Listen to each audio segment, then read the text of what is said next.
Here we are for Here we are for Dualistic Unity Social. I was going to say raw. Wasn't sure what it was. You know, I've already had an episode today. It was kind of fun. I was recording an episode with Jackie early on this morning, and that was a great conversation. Always very enjoyable. Kind of went all over the place. I think we might go with Dualistic Unity Rambles, but I'm not necessarily sure. But it was a lot of fun, and it really got me thinking about some of the potential for what we've got going with the 4 co-hosts, because you can do a segment with Amanda. I can do a segment with Amanda. We can mix it up. We can do segments with 3 of us. We can do segments with just, one person going out there. We're already kind of doing that. The point is that we can mix it up. And I still think if we really work at it, that the 4 of us can become an excellent barbershop quartet. I'm with you. Yeah. I think that's going to be a lot of fun. I've been thinking of ways that we can just random spots do like a line dance or something, even just stir it up just for no reason whatsoever, and just drop it in. And yeah, see what plays out. But yeah, the options are kind of really open-ended. They're up to us. So yeah, there's always been certain things and considerations and reasons to do or to not do certain things for me, and yeah, those all seem to be dropping these days. And that sense of trying to hold a bunch of spinning plates is like, no, there's no way to do all of it. And they're not even being held anyway. So like, meh, a little bit of singing in a grocery store or on a street corner. It's like, why not? Why not? But I do like the DU rambles for that. And it kind of opens up the door to be like, oh yeah, no, everything's on the table. Yeah, chat about whatever is going on. So yeah, it's exciting because I'm going through doing some packing, some immigration research, and excited for the shift and move to Vancouver Island very soon. Getting to Nanaimo on Saturday. So excited for that. Excited to get back to some regularly scheduled karaoke a couple days a week. Get back into the singing and whatnot, and get some reps in there. And yeah, being music with Jeff. And, Yeah, I'm stoked about that one. Yeah.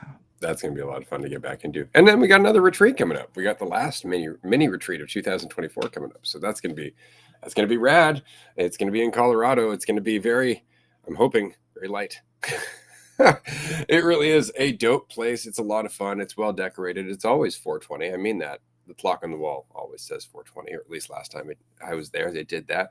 It's a really nice place. And if you like smoking weed and you enjoy just chilling out, playing pool, watching some cool movies and having fun, this is definitely going to be a good retreat for you, for sure. Aside from that, though, we have another retreat coming up at the end of the year. This one is not a mini retreat. This one is going to be a 9-day retreat. It starts a Saturday, ends a Sunday. It is going to be on Vancouver Island. It's going to be in mid-ish November. So this is not summer weather, but there are fireplaces. There's a big fireplace in the living room. There's a fireplace out in the gazebo.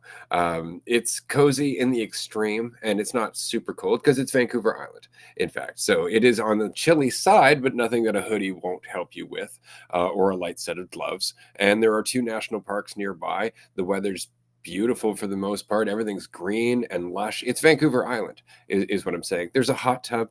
There's a pool table. We do karaoke. It is the first location that we did our retreat. And it's fucking magical, admittedly.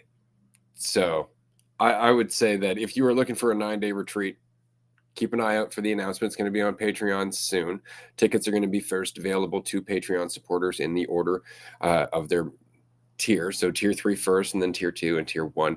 And just a heads up, these tickets are not mini retreat prices, because these 9-day retreats are the full shebang. We have a chef, we have a yoga instructor that comes in. We have a live guitarist, or in this case, we may even have some of the members of Fidelium come and play us a tune. I don't necessarily know, but this is going to be just fucking intense. But that said, If you're looking for something that's on the more affordable side, come to Colorado. There's only a few tickets left. This is going to be the cheapest thing we're going to do for a while. And again, it's very fun. It's only a weekend, Thursday to Monday morning, so it's easy to get the time off work. You just take off a Friday. That's it. But the 9-day retreat, you got to take off a whole week of work, because you're there from Saturday to the following Sunday. So it's more of a commitment, but it's also a hell of a transformation. By the end of that retreat, you will feel like you have been with us for months.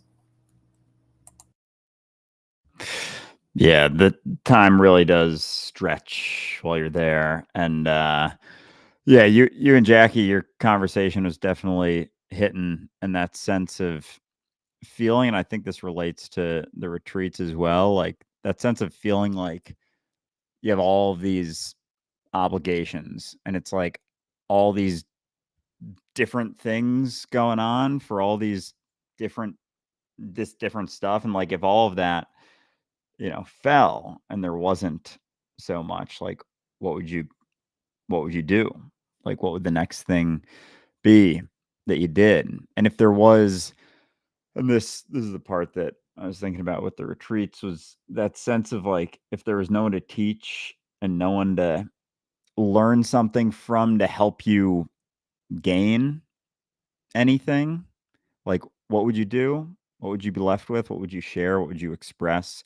And it's yeah, kind of brought me a lot.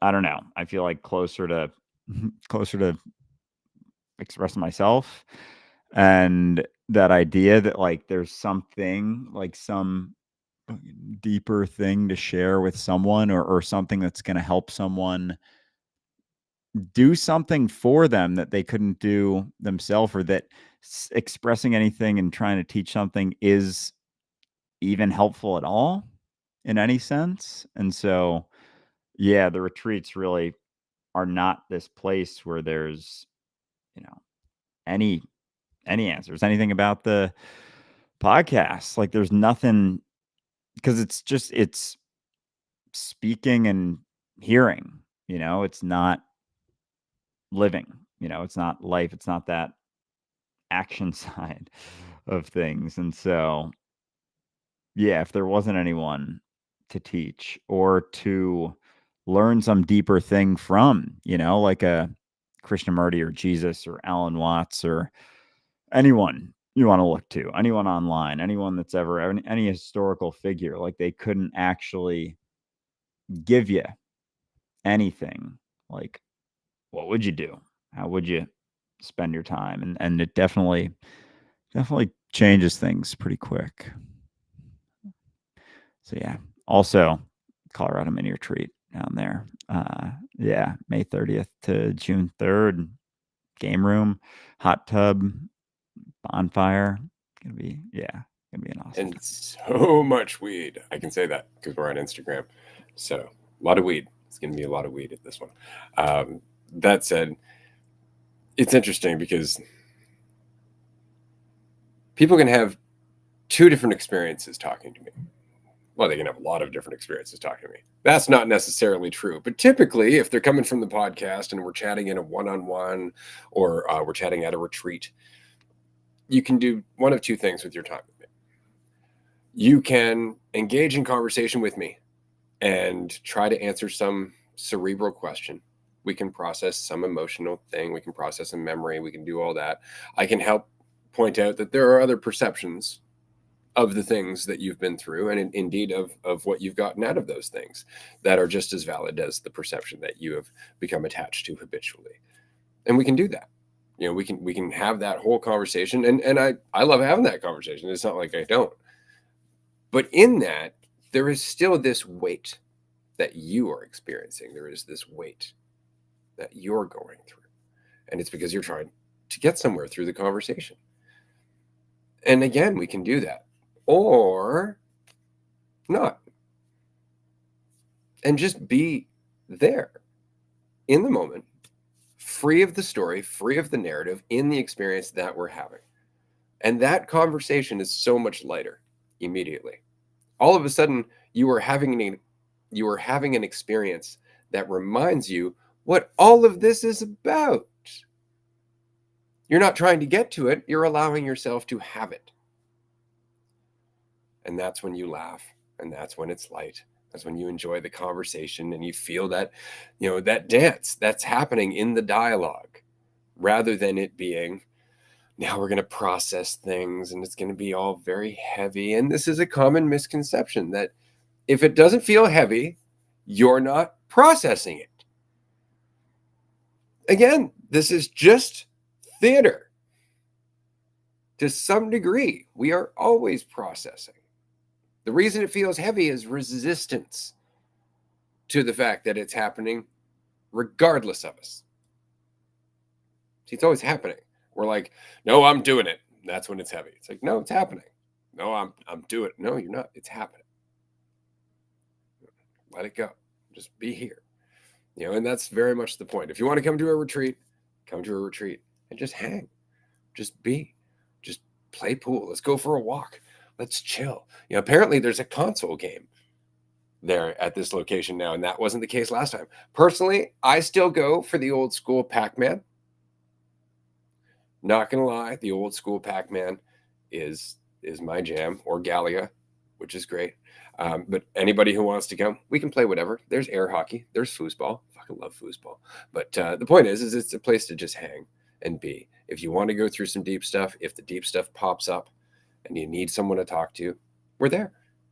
We're there. All you have to do is tap us on the shoulder and say, hey, I'm taking this shit seriously. Can we take a walk, or can we chat about it? No problem. But that's all that's going to change, is you're going to recognize that you don't have to take it seriously, that the weight comes with you, and you can let that go and just celebrate that with us for a weekend. Yeah, because that processing is going to happen one way or the other, and there's going to be opportunities that you're faced with, and opportunities to take them, and opportunities to not. And you take them and you roll with them, and there's no alternative. Like there's no guarantee. And I think this is maybe something I've definitely tried to look at, is what's going to happen next, and what can I do right now to guarantee that that's going to happen, as if that's a potential. And even right now, I can think about a lot of different things coming up, next stuff that's going to happen. And like, it doesn't exist. Like it isn't actually a thing that plays out. And there's been a number of situations I've gone through recently where I've had certain like a variations of things that I think might happen. And it's like within a small spectrum, but it's like a bunch of different things. Like, I don't know, but it's going to be like within this realm. And it's like not even fucking close to that at all. Like how I handle the situation, how someone responds to the situation, it's like not even remotely close. And there have been things that I've thought about in my life that are like for years, and I've maintained a concern and a fear, because I've when you take yourself seriously, it's like there's a lot on the line for a lot of different situations that may or may not happen. And if you're not so much, and it's like that opens up a little bit more, and you're like, well, this is what I got right now. This is where I'm at right now. Still, like, maybe feeling a lot of different things, but like this is what you got right now. Like the situation that you're in, that's it in this moment. You can do other things in other moments, but like when you're here, you're here. And any thought about like things that may play out, it's like the more you go through things, the more you realize like, yeah, it's never correct. And so that sense of there being like this thing ahead of you, like a next thing, like it's not there. It's not. And if you're taking yourself seriously, if you're focusing on having some sense belief that there's a way to do something, it's going to guarantee at least remaining within some spectrum of control, it's going to feel like those things are worth looking at and focusing on and wondering about and being curious about. And if they don't, if it's like blank over there, then there isn't so much of a sense of needing to do something differently now. And it does, at least in the moment, alleviate for a sec, like any sort of tension, any sort of feeling that you're going through or processing. Because again, it's being processed. Whether you focus on what the next component of that processing is going to be or not, it's like you're not going to know one way or the other. So all you can do is show up and, bring yourself as best you can and show up as you are, whatever component of the spectrum that's in. And sometimes that's feeling tense and fucking rigid. It's like sometimes that is what's being brought. And like, it's not to say like maintain that necessarily, but when it's like, this is what's being brought right now, do what you can with it. It's like, might as well, as opposed to fighting the fight, whatever, just show up and realize that there's no sense of trying to maintain so much of that control, because either way, it's not a guarantee. Either way, one way or the other, that next thing in the process isn't guaranteed at all. And so it's like there is no next thing. But because I can do that and it's enjoyable for me to do so. It's kind of like the art of war. Sun Tzu, pretty sure is this word. It comes from a plan is only good until the first thing goes wrong. There's another expression that a plan is good and no plan survives first contact with the enemy. I think that's the quote. And it's just because all of a sudden everything just goes to shit. Like everything changes, right? But that said, that doesn't mean that surveying the landscape before the battle, that organizing your troops, that talking to them, raising their morale, making sure they're fed, all of that stuff isn't somehow important. It's just the recognition that all of that is not control, right? That regardless of how much you might prepare, anything can happen. And that is something that we don't like. And immediately you can hear the brain, well, if that's true, then I can just keep preparing. Not funny? Immediately, if I'm like, no, preparation has a place, the brain's just like, oh, yeah. Like it's super excited. Shit, I can control things. It's like, nope, you can't at all. Right? But you can at least make a guess. Where we get all fucked up is in over investing in that guess. In needing the guess to be the truth, right? And that's largely from our fear, right? That's where that comes from. The more we are afraid, the more we need to settle on something as being the truth. But that's when we get blindsided. That's when we have frustration, disappointment, all that weird shit, right? So the preparation's not really preparation so much as just recognition that there are going to be certain things that you can do something about right now. There are certain things that you can do something about right now. Like for example, and this is often the argument that's used against quote unquote mindfulness is right. So what? You're just going to live in the moment. How are you going to eat? Do all that. Nobody's saying that you don't have to think to yourself, right, I got to eat, or it'd be nice to have a roof over my head and all of that. It's in all the little in between stuff. It really is. It would be like if you had an apartment and it was based on your salary and you felt that all reflected you and your value and all that. And all of a sudden now your company goes under, or maybe they downsize, you lose your salary. Now you got to move down to a smaller apartment. Why is that reflecting on your value? Why does that mean anything about you at all? Right. And that's really the question. That's really what it comes down to is what are we doing with these things that mean nothing about us? Because they mean nothing about us whatsoever. It's just about moving on and adapting and just trying to keep it fucking light. Yeah. Appreciate the alternative perspective on that, because bring that one back to the ground. Yeah, because it like when there isn't so much that necessarily means so much about you, then things do have a way of, there's like a sense of realizing what's going on, and like just having more of a sensitivity and seeing those things, those shifts and changes, as just opportunity to not keep playing out the same sort of pattern, the same thought that something does mean something about you, and taking those opportunities to do so.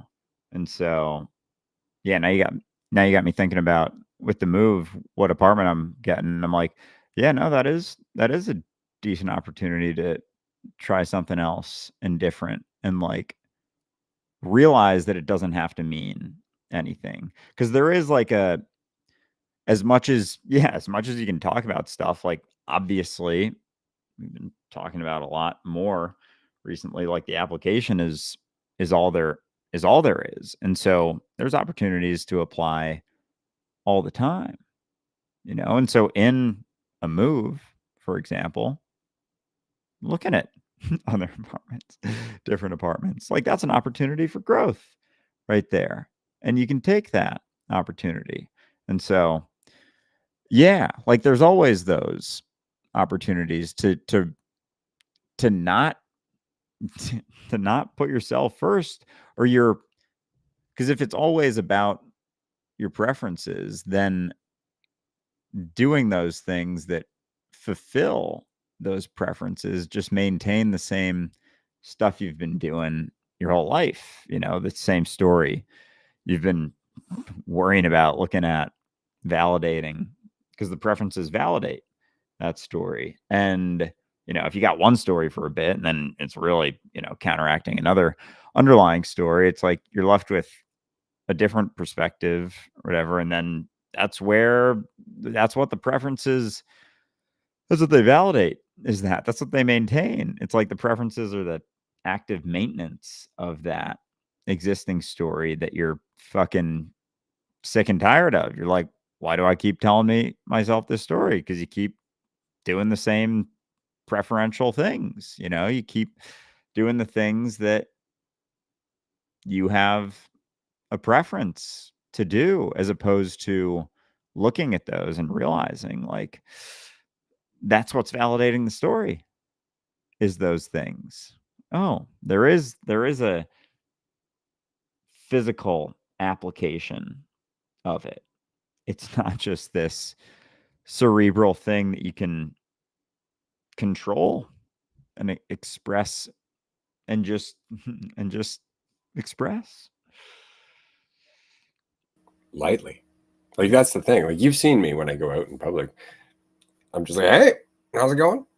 Talking to people. It's same with Amanda. When you've seen Amanda just out and about doing her thing, like people have witnessed Amanda at airports in our Patreon calls, for example. And she is quite literally just dancing about, waving at people, laughing with people, whether they're laughing or not. That's that. That is that choice that we all have to make it about our experience now, right? To just let it all go and just be there. To just be there. And it's like, okay, well, I'm here. What do I want to do with this? And that's not a, what do I want to do physically? That's how do I want to react to what I'm doing right now? And do I want to be like, oh, I could be doing something better? Because that sucks. That choice that's not a fun choice to make. And we make that pretty consistently. And that just makes whatever moment we're in suck. Right. Otherwise, we're just like, oh, I'm doing dishes. Oh, there's a stubborn little bastard. Get off there, scraping the fuck out of that. And you're just having fun. You're not thinking like, why do I have to do the dishes? You're doing dishes. And that's the point. It doesn't have to be about you. It can be about the dishes. And that changes your experience of it. And if it's about doing the dishes, why can't it be about doing the dishes while you're having fun doing the dishes? And immediately you're like, well, what reason do I have to have fun? Why do you need a reason to have fun? Because the dishes aren't going to make it fun for you. Like, what do you think? The dishes are going to shift or change? And then it's like, all right, if it's you and the dishes, and you're expecting the dishes to, as if there's a dish that's going to, yeah, like, like they're going to It's the come to fun life. bowl. Like, like it's, what's it, Beauty and the Beast with all the dancing candles and everything. Like all of a sudden the plate grows some legs and some arms and it starts smiling. And it's like, yeah, great work. Appreciate you washing me. It's like, no, the dish isn't going to do that. It's on you. It's always on you. It's always on. And every time there is, maybe typically you gravitate towards not making it fun. It's like, that's a great opportunity to realize that that's not necessary. It's not the only option. It never really is. So that's, and it's a lot more. I mean, there's been a lot of, yeah, a lot of my life where I've thought that it's on, it's someone else's, someone else is going to do it when it comes to like, even something like a conversation, like not taking the lead on a conversation, not jumping in, not expressing something because it felt like there was so much on the line. There was so much concern at an airport. It's like there have been times when I'm more relaxed and I'll like, bop around, and I kind of have like wanted, like deep down you want to do that because like there's no good reason not to. There really isn't, unless you're thinking about yourself and trying to stay in control and trying to maintain like a lack of perception, as if that's possible. And like if you're in a crowd, following the crowd, it is kind of possible to mitigate that. But as soon as you're not, it's like it's the opportunity one way or the other to have, it's like there's the potential for more sway. There's no control, but there is a sense of like a, I don't know, like a deeper ripple, whatever, like a different one based on just how involved, based on how willing you are to make the most of this right now and the opportunity to do that. And so, like, you can take things in any direction. And I've been, my hat caught my attention, and I'm really enjoying wearing this hat. This is honestly a hat that I wouldn't have worn like a couple years ago at all. I would have, oh, it's, corduroy. It's got all these dancing people on it. It's like kind of flat, or I don't know how it, and like all these things. And it's like, why? There's no like, and I've realized it's just for me. Like it's just my own stuff. Thinking that like it's like outside of me. It's like there's no guarantee outside of that. So yeah, why not? Why not make a ripple? It's kind of funny because we're like, make the most out of your moments. And immediately, once again, our brain, which thinks that there's a me to make the most of that moment, is like, how do I control that? What do I do with that? It's like, that's not it. Right? It's like, how do you make the most of your moment? Don't make it heavy. That's really what it is. And it's so counterintuitive to the way that we're taught, because we're taught as we go through school that it should feel serious. Like you're learning something that should feel serious.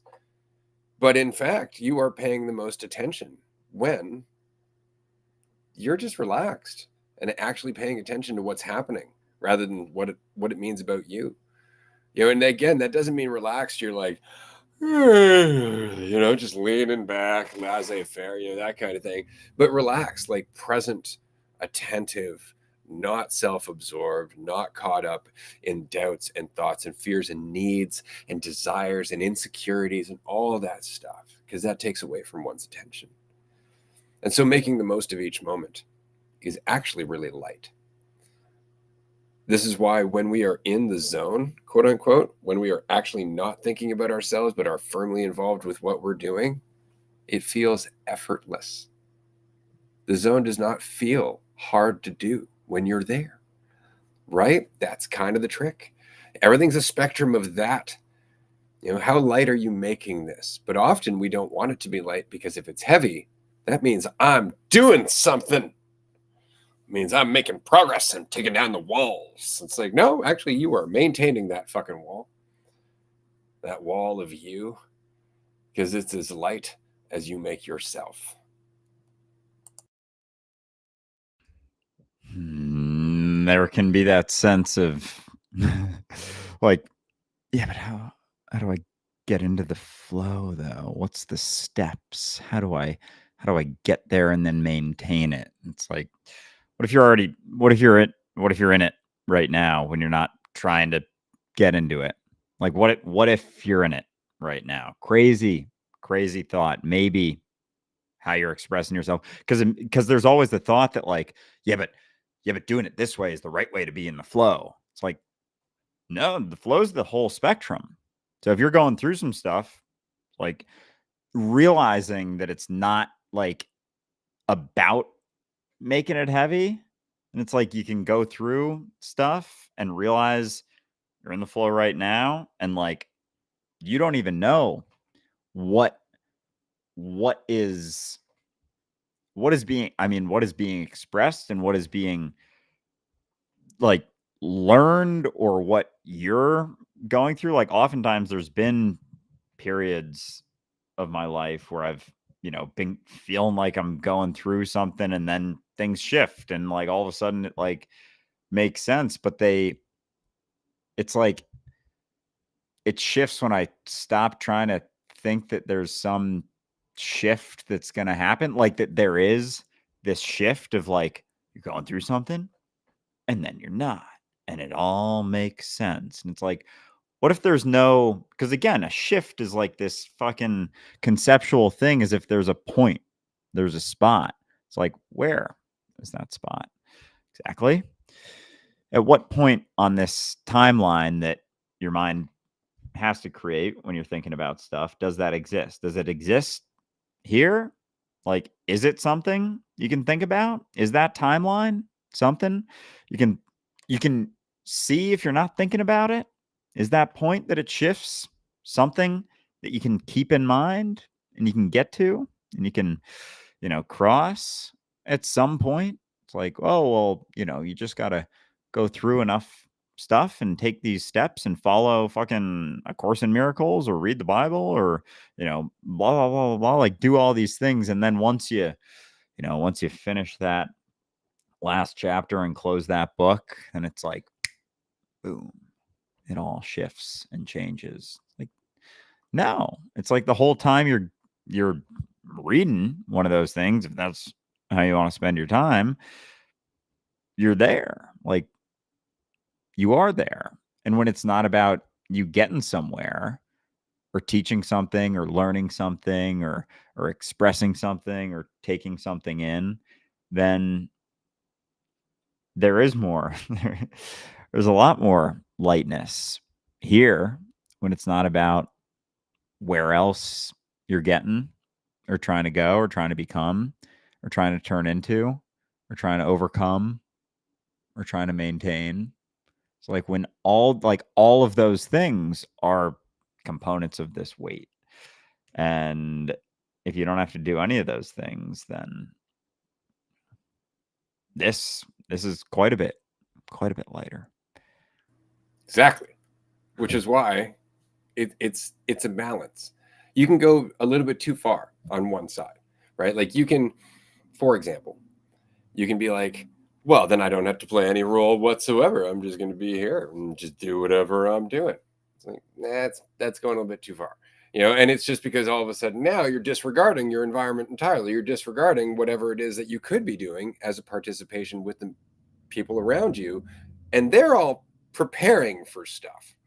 See, like they're all in a certain mentality, right? And so if you want to integrate with them or society as a whole, then you're gonna agree to do certain things. Like for example, and this is a great example. We host retreats. We host retreats where it is a balance between being there and just being there and still getting the food and stuff. Like just stuff like that. And so there's a balance there. And it's a tricky balance because on the one hand, you want to be there and present with everybody else. And on the other hand, you almost have to go back into this world of thought and preparation and everything else. But on that note, how seriously are you taking that? And how how loosely are you treating that is a balance in itself, right? Like you should be able to pivot. It shouldn't be frustrating if it's not working out the way that you want it to, but there still should be some way that you're trying to make it work, or at least trying to do it, right? So it's such a balance as with everything. It's kind of like when you're doing a job that you don't like.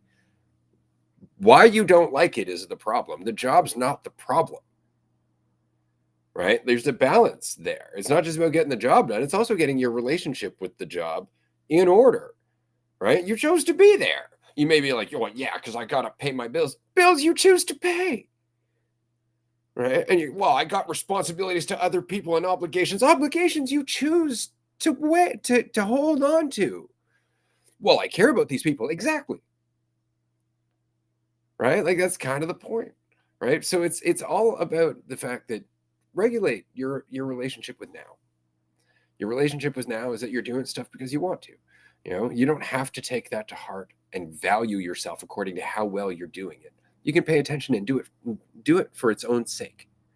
You can do it for its own sake. So that way everything that you do is done for its own sake. Not because it means anything about you, but because it's something you can sit back and appreciate later on, kind of like a beautiful painting or a sculpture, right? Like that's kind of the point. Like a painting and a sculpture isn't done by trying to get to the end of the painting. It's done one fucking stroke at a time, one chip at a time, observing it, each moment being an act of beauty and attention in itself. And what you end up with is a work of art, a work of creativity, a work of expression. And that is what everything that we do is. All of our jobs, our relationships, our situations, our times alone. These are all things that we have an opportunity to put attention into, as though our life is our work of art. Yeah, it kind of reminds me of I think it's Joe Rogan has some sort of quote like imagine you're this character in a movie and it's the part of the movie where you're the, you know, deadbeat loser, piece of shit and it's the start of the movie and it kicks off and you realize that you're like, "Oh, there's opportunity here. There's things it doesn't have to I don't have to respond to life in this way. Like I can pay attention to what's going on and get involved and like realize again, like with doing the dishes, that the dishes don't come to life and start telling you jokes for you. It's like it's on you to do all of that and fall and stumble and like even even just try, like even just attempt to, and that like with talent, like it's funny because I think funny, yeah. There was a point where it's funny because I think there we go. There's my joke for the day. Uh Goodness gracious. That sense of thinking and like being able to think back and forth between something. It's like it is like a it's something that I feel like I've always kind of relied on to figure something out. And as soon as I do now, it's like so many things flood in that almost like cloud whatever is going on that have no guarantees. They're all just assumptions. Like like as soon as there's this sense of, oh no, we can figure this out, maintain control, blah blah blah blah blah. Like, and it becomes a sort of sense of, yeah, like a fog, and it's just another means of, yeah, like not making the most of wherever you're at. It's like you don't have to think about where you're at or what's going on. It's not necessary at all. Like you can just be involved in what you're doing and like, yeah, make the most of it and see where the opportunity lies to shift just yourself and your own response to whatever's going on. And like when there is that sense of, oh, I don't know if I want to try telling jokes. It's like right now I'm trying to think of some sort of joke, and I'm like, I don't even know if I know any. I've had such a sense of like, oh, I don't want to even jump into that. So yeah. I don't like telling jokes. It's funny because I No? mean, no, I really don't. And it's just because telling jokes is kind of like it's the easy thing to do. Like you can go and find a book of jokes and memorize them and practice how they're delivered and get really good into acting them out and making it so it's very much a show. And then that's a lot of fun. Don't get me wrong. It's kind of like theater, and that's great. But to actually like see the absurdity of things as you're just going through a conversation, to actually like be there, just notice something funny and go, that's fucking hilarious.